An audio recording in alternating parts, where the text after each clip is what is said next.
Hello friends, പുതിയൊരു വീഡിയോയിലേക്ക് സ്വാഗതം. ഒരുപാട് യൂട്യൂബ് ചാനലുകൾ മോണിറ്റൈസേഷൻ എല്ലാം ആയതിനു ശേഷം കുറച്ച് മാസങ്ങളെല്ലാം കഴിഞ്ഞ് അല്ലെങ്കിൽ വളരെ പെട്ടെന്ന് തന്നെ ഡീമോണിറ്റൈസ് ആവാറെല്ലാം ഉണ്ട്. എന്തുകൊണ്ടാണ് ഇപ്രകാരം അവരുടെ ചാനലുകൾ ഡീമോണിറ്റൈസ് ആകുന്നത്? ഇതിനെക്കുറിച്ചാണ് ഇന്നത്തെ വീഡിയോയിൽ നമ്മൾ നോക്കുന്നത്. എന്തെല്ലാം കാര്യങ്ങൾ നമ്മൾ ശ്രദ്ധിക്കേണ്ടതുണ്ട്, ഇതെല്ലാം നമുക്ക് നോക്കാം. യൂട്യൂബ് ക്രിയേഷൻ എന്ന് പറയുന്നത് ഒരുപാട് പേർക്ക് ഇതൊരു പാഷനാണ്. അതിനാൽ തന്നെ ഇത്തരത്തിൽ ഈ ഒരു പാഷനിലൂടെ നിങ്ങൾക്ക് നല്ല വരുമാനമെല്ലാം ഉണ്ടാക്കാനുള്ള നല്ല ഒരു ഓപ്പർച്യൂണിറ്റി കൂടിയാണിത്.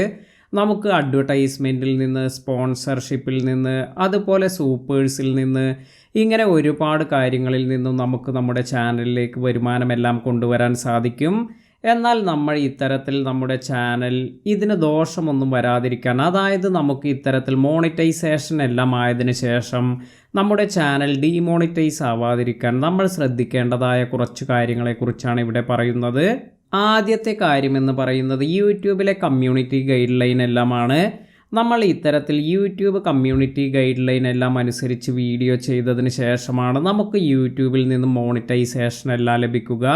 എന്നാൽ ഇത്തരത്തിൽ മോണിറ്റൈസേഷൻ ലഭിച്ചതിന് ശേഷവും വീണ്ടും നമ്മൾ ഇത്തരത്തിൽ ഈ ഗൈഡ് ലൈൻ എല്ലാം ഫോളോ ചെയ്യേണ്ടതുണ്ട്.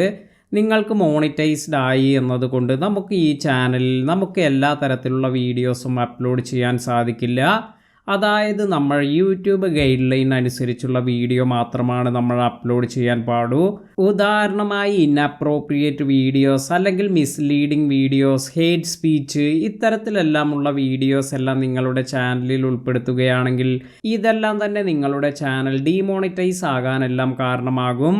അതിനാൽ തന്നെ നമ്മൾ ചാനൽ തുടങ്ങി മോണിറ്റൈസ് ആയി എന്നതുകൊണ്ട് മാത്രമല്ല, നമ്മുടെ ചാനലിൽ പിന്നീട് നമ്മൾ അപ്ലോഡ് ചെയ്യുന്ന വീഡിയോസും ഇതെല്ലാം വളരെ ശ്രദ്ധയോട് കൂടി വേണം നമ്മൾ അപ്ലോഡ് ചെയ്യാൻ.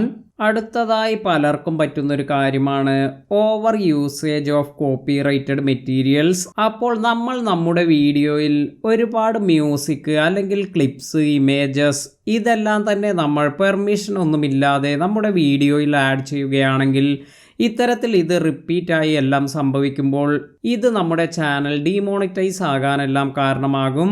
കാരണം നമ്മൾ ഇത്തരത്തിൽ മറ്റുള്ളവരുടെ കണ്ടന്റ് എല്ലാം യൂസ് ചെയ്യണമെങ്കിൽ അതിനുള്ള പെർമിഷൻ എല്ലാം നമ്മൾ നേടിയിരിക്കണം. ഇത്തരത്തിൽ നമ്മൾ പെർമിഷൻ എല്ലാം ഇല്ലാതെ നമ്മൾ മറ്റുള്ളവരുടെ കണ്ടന്റ് എല്ലാം ആഡ് ചെയ്യുമ്പോഴാണ് നമുക്ക് ഇപ്രകാരം കോപ്പിറൈറ്റ് സ്ട്രൈക്ക് എല്ലാം വരുന്നത്. അതിനാൽ തന്നെ ഇത്തരത്തിലുള്ള മിസ്റ്റേക്ക് ഒന്നും നിങ്ങളുടെ ചാനലിൽ ചെയ്യാതിരിക്കുക. അതുപോലെ കുറേ ക്രിയേറ്റേഴ്സിന് പറ്റുന്ന മറ്റൊരു മിസ്റ്റേക്ക് എന്ന് പറയുന്നത് നമ്മുടെ തംബ്നെയിൽ, ടൈറ്റിൽ, ഡിസ്ക്രിപ്ഷൻ ഇവയിലെല്ലാമുള്ള മിസ്റ്റേക്കാണ്.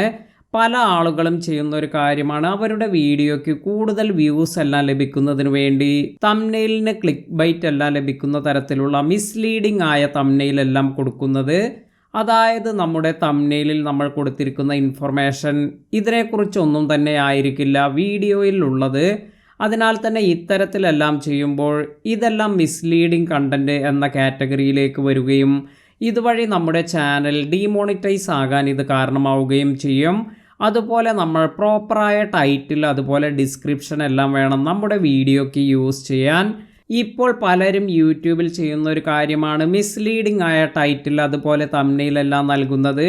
ഇത്തരത്തിൽ നിങ്ങളുടെ ചാനലിലേക്ക് നിങ്ങൾക്ക് ചില വീഡിയോസിൽ നല്ല വ്യൂസ് എല്ലാം ലഭിച്ചു എന്ന് വരാം.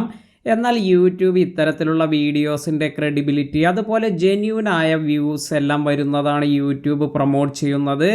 ഇത്തരത്തിൽ നിങ്ങൾ മിസ്ലീഡിംഗ് ആയ ഇൻഫർമേഷൻ എല്ലാം കൊടുത്ത് അതിലേക്ക് നിങ്ങൾക്ക് വ്യൂസ് വന്നുവെങ്കിലും നിങ്ങളുടെ ചാനലിൻ്റെ റെപ്യൂട്ടേഷൻ എല്ലാം തകരാൻ ഇത് കാരണമാകും. അതിനാൽ തന്നെ ഇത്തരത്തിലെല്ലാം സംഭവിക്കുമ്പോൾ യൂട്യൂബ് അൽഗോരിതം ഇത് സപ്പോർട്ട് ചെയ്യുന്നത് ജെന്യൂൻ ആയ എൻഗേജ്മെൻ്റ് എല്ലാമാണ്.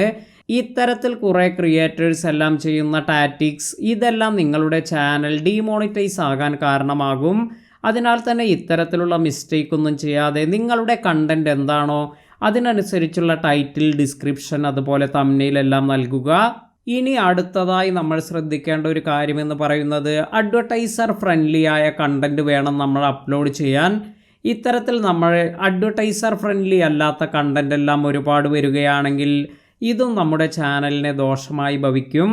അതിനാൽ തന്നെ നിങ്ങൾ ശ്രദ്ധിക്കേണ്ടതായ ഒരു കാര്യമെന്ന് പറയുന്നത് അഡ്വർടൈസർ ഫ്രണ്ട്ലി ഗൈഡ് ലൈൻ എല്ലാം മനസ്സിലാക്കി അതിനനുസരിച്ചുള്ള വീഡിയോസ് എല്ലാം നിങ്ങളുടെ ചാനലിൽ അപ്ലോഡ് ചെയ്യുക.